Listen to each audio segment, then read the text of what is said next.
दोस्तों, क्या इस होली बहुजन राजनीति में कोई ऐसा रंग घुल गया है जिसने आने वाले चुनावों की तस्वीर बदलने का संकेत दे दिया है? क्या सच में एक बयान ने दलित समाज में नई उम्मीद जगा दी है, या ये सिर्फ सियासी संदेशों की टाइमिंग है? अगर आप उत्तर प्रदेश की राजनीति को गहराई से समझना चाहते हैं तो इस वीडियो को अंत तक जरूर देखिए। और अगर आप ऐसे ही विश्लेषणात्मक और ग्राउंड से जुड़े अपडेट्स चाहते हैं तो अभी चैनल को सब्सक्राइब कर लीजिए, ताकि कोई भी बड़ी राजनीतिक खबर आपसे छूट न जाए। होली के मौके पर जब पूरा देश रंगों में डूबा था, उसी समय मायावती का एक बयान चर्चा के केंद्र में आ गया। त्योहारों के दौरान राजनीतिक नेताओं के संदेश अक्सर औपचारिक होते हैं, शुभकामनाएं, भाईचारे की अपील और शांति का संदेश। लेकिन इस बार उनके शब्दों को सिर्फ बधाई संदेश की तरह नहीं देखा गया, बल्कि एक बड़े राजनीतिक संकेत के रूप में पढ़ा गया। बयान में सामाजिक न्याय, संवैधानिक अधिकारों की रक्षा और बहुजन समाज की राजनीतिक हिस्सेदारी को लेकर जो बात कही गई, उसने समर्थकों के बीच खासा उत्साह पैदा किया। दलित समाज के कई संगठनों और स्थानीय कार्यकर्ताओं ने इसे सकारात्मक संकेत बताया। उनका कहना था कि लंबे समय से सामाजिक सम्मान और राजनीतिक प्रतिनिधित्व को लेकर जो चिंताएं व्यक्त की जा रही थीं, उस पर यह बयान सीधा जवाब जैसा लगा। हालांकि ये भी सच है कि हर राजनीतिक बयान को उसके व्यापक संदर्भ में समझना जरूरी होता है। होली जैसे मौके पर दिया गया संदेश भावनात्मक भी होता है और रणनीतिक भी। राजनीतिक विश्लेषकों का मानना है कि त्योहारों के दौरान दिए गए संदेशों का प्रभाव अलग होता है, क्योंकि उस समय समाज का एक बड़ा वर्ग सक्रिय रूप से जुड़ा होता है। होली उत्तर प्रदेश की सामाजिक सांस्कृतिक संरचना में गहराई से रची बसी है। ऐसे समय में सामाजिक न्याय और अधिकारों की बात करना सीधे भावनात्मक जुड़ाव बनाता है। यही वजह है कि बयान के बाद सोशल मीडिया पर व्यापक चर्चा देखने को मिली। बहुजन समाज पार्टी के कार्यकर्ताओं ने इसे संगठनात्मक ऊर्जा बढ़ाने वाला कदम बताया। कई जगहों पर छोटे छोटे कार्यक्रम आयोजित किए गए, जिनमें पार्टी की नीतियों और आने वाले समय की रणनीति पर चर्चा हुई। हालांकि पार्टी की ओर से कोई औपचारिक चुनावी घोषणा नहीं की गई, लेकिन संदेश में भविष्य की दिशा का संकेत जरूर था, खासकर सामाजिक न्याय, आरक्षण की सुरक्षा और संविधान की मूल भावना की रक्षा को लेकर। ये भी ध्यान देने वाली बात है कि उत्तर प्रदेश की राजनीति में दलित वोट बैंक हमेशा से निर्णायक रहा है। पिछले चुनावों में राजनीतिक समीकरण तेजी से बदले हैं। ऐसे में किसी भी बड़े नेता का बयान सिर्फ शब्द नहीं, बल्कि संभावित रणनीति का हिस्सा माना जाता है। होली के मौके पर दिया गया ये संदेश भी उसी नजरिए से देखा जा रहा है। कुछ विपक्षी नेताओं ने इसे सामान्य त्योहार संदेश बताया, जबकि समर्थकों ने इसे राजनीतिक पुनर्सक्रियता का संकेत कहा। सच्चाई शायद इन दोनों के बीच कहीं है। राजनीति में समय का चयन बेहद महत्वपूर्ण होता है। जब कोई नेता त्योहार के अवसर पर सामाजिक मुद्दों को उठाता है, तो वो व्यापक समाज को संबोधित कर रहा होता है, सिर्फ अपने समर्थकों को नहीं। दलित समाज में खुशी की लहर की बात इसलिए कही जा रही है क्योंकि बयान में आत्मसम्मान और राजनीतिक भागीदारी पर जोर था। कई युवाओं ने इसे प्रेरणादायक बताया। उनका कहना है कि जब मुख्य धारा की राजनीति में उनकी आवाज कमजोर पड़ती दिखती है, तब इस तरह के संदेश उन्हें अपने अधिकारों के प्रति जागरूक रहने की याद दिलाते हैं। हालांकि आलोचकों का मानना है कि केवल बयान से ज्यादा जरूरी जमीनी काम होता है। यही राजनीति की दिलचस्पी है। एक ही बयान अलग अलग नजरिए से देखा जाता है। समर्थक उसे उम्मीद की किरण कहते हैं, विरोधी उसे रणनीतिक चाल बताते हैं और तटस्थ विश्लेषक उसे चुनावी माहौल से जोड़कर देखते हैं। होली का मंच इसलिए भी महत्वपूर्ण है क्योंकि यह सामाजिक समरसता का प्रतीक माना जाता है। ऐसे में सामाजिक न्याय का संदेश देना व्यापक अपील बनाता है। कई जिलों में स्थानीय स्तर पर पार्टी कार्यकर्ताओं ने यह दावा किया कि होली मिलन कार्यक्रमों में लोगों की भागीदारी पहले से ज्यादा रही। हालांकि इन दावों की स्वतंत्र पुष्टि जरूरी होती है, फिर भी ये स्पष्ट है कि बयान ने चर्चा जरूर पैदा की। राजनीति में चर्चा ही पहला कदम होती है। चर्चा से बहस और बहस से जनमत बनता है। उत्तर प्रदेश में आगामी चुनावों की तैयारी धीरे धीरे शुरू हो चुकी है। सभी प्रमुख दल अपने अपने आधार को मजबूत करने में लगे हैं। ऐसे में किसी भी बड़े नेता का सार्वजनिक संदेश राजनीतिक वातावरण को प्रभावित कर सकता है। दलित समाज की राजनीतिक भूमिका ऐतिहासिक रूप से महत्वपूर्ण रही है। सामाजिक आंदोलनों से लेकर सत्ता परिवर्तन तक इस वर्ग की सक्रियता ने कई बार समीकरण बदले हैं।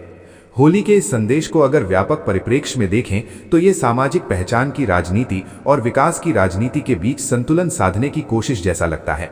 बयान में विकास, शिक्षा और रोजगार का भी जिक्र था। ये संकेत देता है कि सामाजिक न्याय के साथ साथ आर्थिक मुद्दों को भी केंद्र में रखा जा रहा है।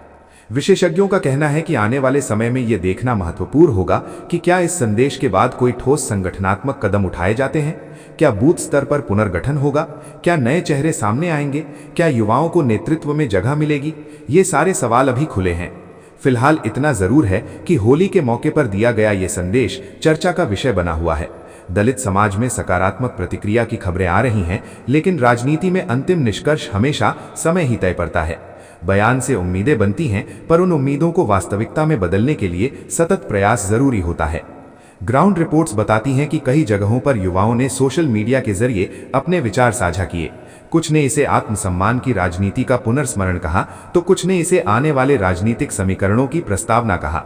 यह भी कहा जा रहा है कि त्योहारों के दौरान दिया गया संदेश ज्यादा दूर तक जाता है, क्योंकि उस समय भावनात्मक जुड़ाव मजबूत होता है। राजनीति में प्रतीकात्मकता का महत्व कम नहीं होता। होली रंगों का त्योहार है, बराबरी का प्रतीक भी माना जाता है। ऐसे में सामाजिक समानता की बात करना प्रतीक और संदेश के बीच सामंजस्य बनाता है। यही कारण है कि इस बयान को सिर्फ औपचारिक बधाई नहीं माना जा रहा। अब सवाल यह है कि क्या यह उत्साह चुनावी नतीजों में भी दिखाई देगा? इसका जवाब भविष्य देगा, लेकिन इतना स्पष्ट है कि बयान ने बहस को जन्म दिया है। दलित समाज के भीतर राजनीतिक जागरूकता पहले से मौजूद है और ऐसे संदेश उसे फिर से केंद्र में ला देते हैं। अंत में यही कहा जा सकता है कि होली के मौके पर दिया गया ये संदेश राजनीतिक रूप से महत्वपूर्ण जरूर है। इससे समर्थकों में ऊर्जा आई है, विरोधियों में चर्चा और विश्लेषकों में जिज्ञासा। आने वाले महीनों में ये साफ होगा कि ये सिर्फ एक त्योहार संदेश था या किसी बड़े सियासी अध्याय की शुरुआत। होली के उस बयान के बाद जो सबसे दिलचस्प चीज सामने आई वो थी जमीनी स्तर पर बढ़ती हलचल। कई जिलों में कार्यकर्ताओं ने छोटे छोटे बैठकें शुरू कर दी। गांवों में चौपाल पर चर्चा होने लगी कि आखिर ये संदेश किस दिशा की ओर इशारा कर रहा है। क्या ये सिर्फ मनोबल बढ़ाने के लिए था या आने वाले समय में संगठनात्मक पुनर्गठन का संकेत है? राजनीतिक गलियारों में भी ये सवाल तेजी से घूमने लगा। मायावती के राजनीतिक सफर को देखने वाले जानते हैं कि वे अक्सर अपने बड़े संकेत सीधे शब्दों में नहीं देती। उनके बयान संक्षिप्त होते हैं, लेकिन उनमें छिपे संदेशों को समझने के लिए पिछले अनुभवों को याद करना पड़ता है। यही वजह है कि इस बार भी समर्थकों ने इसे साधारण संदेश नहीं माना।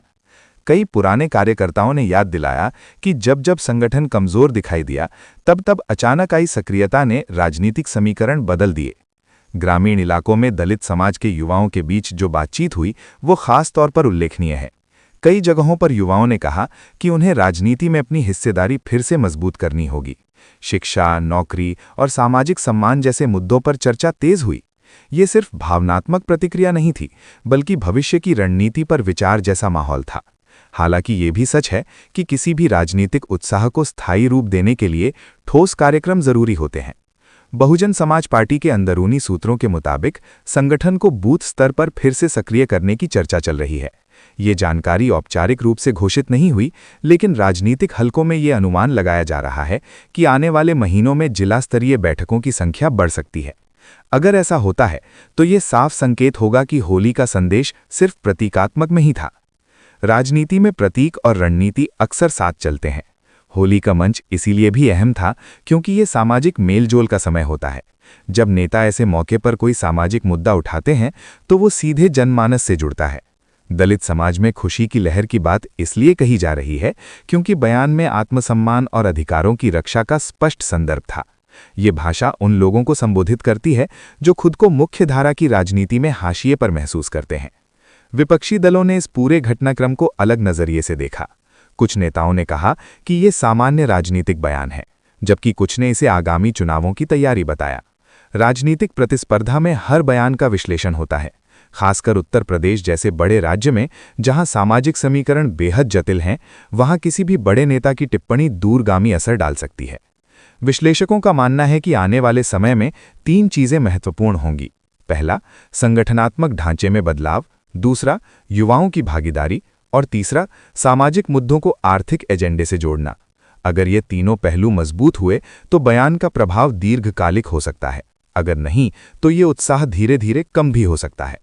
राजनीति में निरंतरता सबसे बड़ा कारक होती है। ग्राउंड रिपोर्ट्स में ये भी सामने आया कि कई स्थानों पर होली मिलन कार्यक्रमों में संविधान और सामाजिक न्याय पर चर्चा हुई। ये दिलचस्प संकेत है क्योंकि त्योहारों के कार्यक्रम सामान्यतः सांस्कृतिक होते हैं। जब राजनीतिक विषय वहां जगह बनाते हैं तो ये सक्रियता का संकेत माना जाता है। हालांकि इन रिपोर्ट्स की स्वतंत्र पुष्टि अलग अलग क्षेत्रों में अलग हो सकती है। युवाओं की भूमिका पर विशेष ध्यान दिया जा रहा है। दलित समाज का एक बड़ा वर्ग युवा है जो सोशल मीडिया के जरिए अपनी बात तेजी से रखता है। होली के बाद कई डिजिटल प्लेटफॉर्म पर बहस छिड़ी कि क्या आने वाला समय बहुजन राजनीति का पुनरुत्थान का होगा। कुछ ने इसे नई शुरुआत कहा तो कुछ ने इसे अभी शुरुआती संकेत भर बताया। ये भी उल्लेखनीय है कि उत्तर प्रदेश की राजनीति में गठबंधन और समीकरण लगातार बदलते रहे हैं। ऐसे में किसी भी दल के लिए अपने पारंपरिक आधार को मजबूत रखना प्राथमिकता होती है। होली के बयान को इसी नजरिए से देखा जा रहा है। क्या ये अपने पारंपरिक आधार को फिर से संगठित करने की कोशिश है या व्यापक सामाजिक गठजोड़ की दिशा में कदम? कई राजनीतिक पर्यवेक्षकों का कहना है कि आने वाले महीनों में बड़े जनसभाओं या प्रदेश स्तरीय अभियानों की घोषणा होती है तो ये स्पष्ट हो जाएगा कि संदेश की पृष्ठभूमि क्या थी। फिलहाल माहौल प्रतीक्षा का है। उत्साह मौजूद है, लेकिन उसके परिणाम देखने के लिए समय लगेगा। दलित समाज में खुशी की लहर को समझने के लिए सामाजिक संदर्भ भी देखना होगा। पिछले कुछ वर्षों में सामाजिक और आर्थिक चुनौतियों पर व्यापक चर्चा हुई है। ऐसे में जब कोई बड़ा नेता सार्वजनिक रूप से अधिकारों और सम्मान की बात करता है तो वो स्वाभाविक रूप से सकारात्मक प्रतिक्रिया पैदा करता है। लेकिन राजनीतिक स्थिरता और चुनावी सफलता के लिए सिर्फ भावनात्मक अपील काफी नहीं होती। संगठनात्मक मजबूती और जमीनी रणनीति भी जरूरी होती है। कुछ जिलों में वरिष्ठ कार्यकर्ताओं ने यह सुझाव दिया कि युवाओं को जिम्मेदारी देकर नेतृत्व की नई पंक्ति तैयार की जाए। अगर ऐसा होता है तो ये दीर्घकालिक निवेश माना जाएगा। राजनीति में नेतृत्व परिवर्तन और नई ऊर्जा अक्सर परिणामों को प्रभावित करती है। होली के संदेश के बाद इस दिशा में चर्चा तेज होना अपने आप में एक संकेत है। वहीं दूसरी ओर विपक्षी रणनीतिकार भी सक्रिय हो गए हैं। वे इस संभावना का आकलन कर रहे हैं कि अगर दलित वोटों में हलचल होती है तो उसका असर किन सीटों पर पड़ेगा। उत्तर प्रदेश में सामाजिक समीकरण सीट दर सीट बदलते रहते हैं, इसलिए कोई भी छोटी हलचल बड़े बदलाव का कारण बन सकती है। फिलहाल स्थिति यह है कि बयान ने बहस छेड़ दी है। दलित समाज में सकारात्मक प्रतिक्रिया दिख रही है, लेकिन राजनीति का अंतिम परिणाम संगठनात्मक प्रयासों पर निर्भर करेगा। होली का रंग अभी ताज़ा है और राजनीति गलियारों में चर्चा भी। आने वाले महीनों में यह स्पष्ट होगा कि ये रंग स्थायी है या धीरे धीरे फीका पड़ जाएगा। आपको क्या लगता है, क्या ये सिर्फ एक भावनात्मक संदेश था या आने वाले समय में उत्तर प्रदेश की राजनीति में कोई बड़ा बदलाव देखने को मिल सकता है? अपनी राय जरूर साझा करें, क्योंकि लोकतंत्र में जनता की सोच ही सबसे बड़ा संकेत होती है।